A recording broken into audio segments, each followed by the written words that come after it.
This video, I'll be reviewing an upcoming monster in Monster Legends. This monster is Monstera.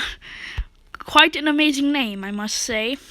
This strange-looking plant appeared in the Cardinal Forest after the Latam explosion, but nobody has really paid any attention to it. After all, it's only a regular plant, isn't it?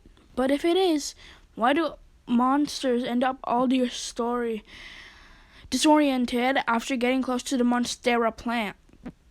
What's with those hypnotizing eyes at its base? We've only looked into them once and had terrible migraines ever since. Is Monstera really just a regular plant? Should the inhabitants of the forest do something about it? I don't know.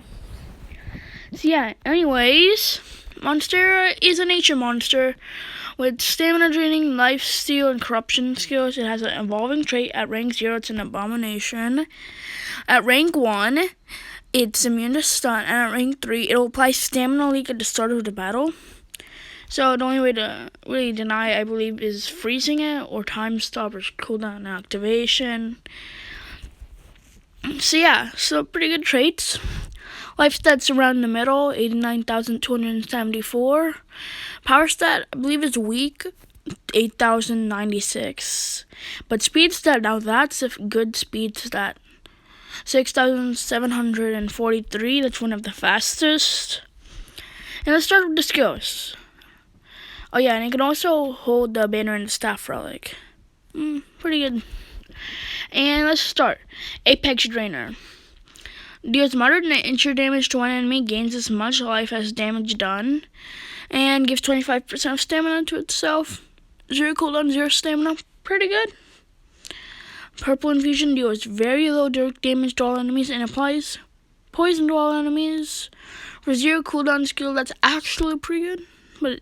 And it doesn't really matter that it's low dark damage because it is not an attacker after all. Alpha Monstera does moderate nature damage and removes 25% of stamina from one enemy. And Gamma Monstera deals moderate nature damage and removes 10% of stamina from all enemies. That's actually really weak in my opinion. I don't really think that's a good skill to really run. And same with Alpha Monstera. And yeah, they're 1 cooldown and low stamina anyway. Purple Corruption deals moderate dark damage and applies corrupted and poison to one enemy. Honestly, I guess you could run it.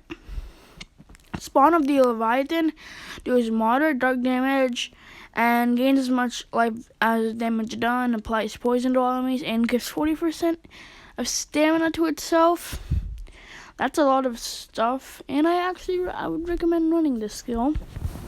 Queen Monstera deals moderate nature damage, removes 100% of stamina, and decreases all enemies' maximum stamina. Now, that's actually a really good skill, and it's on 3 cooldown, 42 stamina. The Great Poison applies moderate dark damage to all enemies, applies corrupted and poison to all enemies, and 3 cooldown, 48 stamina. You should run that, honestly. Well, the tier 3s you always want to run anyway.